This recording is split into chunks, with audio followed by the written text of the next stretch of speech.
नमस्कार। आप सभी को हमारे चैनल पे बहुत बहुत स्वागत है और आप सभी को बिहार इलेक्शन 2025 की पूरी घटनाएं जो हो रही है उस पर अब ये विवरण होगा और लगातार हम लोग बिहार पर डिस्कशन करते रहेंगे। और इसके साथ ही आप सभी को छठ के पावन अवसर पर हमारे चैनल की ओर से बहुत बहुत शुभकामनाएं। आज मैं यह बताने जा रहा हूं कि ये जो तेजस्वी यादव जी हैं, जो अब महागठबंधन की ओर से, ये महागठबंधन की ओर से जो तेजस्वी यादव है, इसने जिस तरह से अपने को सीएम पद का उम्मीदवार तय करा लिया है और इनकी जो चुनावी रैलियां हैं और जिस तरह से यह चुनाव में उतरे हैं, उससे यह दिख रहा है कि इनके जो यहाँ पर गठबंधन के जो नेता हैं वही इनके जिंदगी का फैसला करेंगे।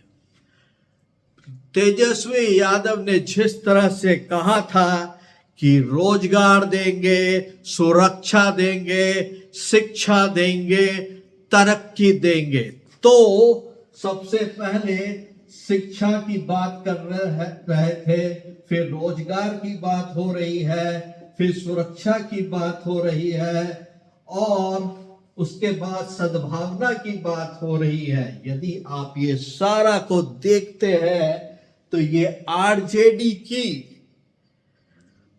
कोर प्रिंसिपल से बिल्कुल अलग है। तो इस बार तेजस्वी यादव ने जिस तरह से आरजेडी के कोर फिलॉसफी से अपने को दूर रख के यह शिक्षा के ऊपर ध्यान दिया है, रोजगार पे उन्होंने बोला था कि 17 महीना में 5 लाख रोजगार दिए हैं। यह बिहार की जनता जानती है, सारे रोजगार एडहॉक, नो परमानेंट रोजगार। लेकिन अब उन्होंने यह कहा है कि हर एक परिवार से एक को सरकारी योजना के तहत परमानेंट जॉब मिलेगा, जो बहुत ही अच्छी खबर है। जहां तक सुरक्षा का है, भले ही वो शहाबुद्दीन साहब के बेटे को टिकट दिए हो, लेकिन वो बोल रहे हैं जीरो टॉलरेंस बाबू, कोई दिक्कत नहीं है, उड़ा देंगे, एकदम यही बोल रहे हैं वो। और वो साथ में यह भी बोल रहे हैं कि तरक्की का विकास होगा। अभी तक कौन सी कंपनी बिहार में आई है तो उस पर भी उनको हम बोलेंगे बेनिफिट ऑफ डाउट दे देते हैं। लेकिन जहां पे मुद्दा फंस रहा है, वह मुद्दा फंस रहा है इन प्यादों पर, क्योंकि उनको पता नहीं कि ये 4 प्यादे करेंगे क्या। क्योंकि कांग्रेस बहुत ही कमजोर है, इतना कमजोर है कि मत पूछिए। यदि मुसलमान भाई वोट नहीं देंगे तो कांग्रेस की तिया पांचा हो जाएगी। दूसरा सीपीआई सीपीएल, ये आप लेकर चलिए 10 से 12 सीट पर तो ये ले आते हैं। जहां तक वीआईपी है, वो आप समझ जाइए 3 से 4 सीट से ज्यादा नहीं आने वाला है। क्योंकि मुकेश सहनी को उन्होंने जब से यह तय कर दिया है कि वो उप मुख्यमंत्री होंगे, उन्होंने मुसलमान भाइयों को नाखुश कर दिया है। ये मानते हैं कि नहीं आप लोग?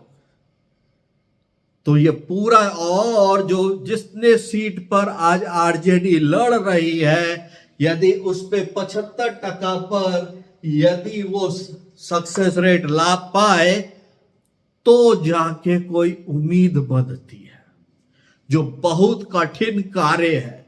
लेकिन फिर भी हम एज ए युवा उनको एक मौका देना चाहते हैं। लेकिन उनके जितनी जो चुनावी सेना है उसके ऊपर उनका दारोमदार है।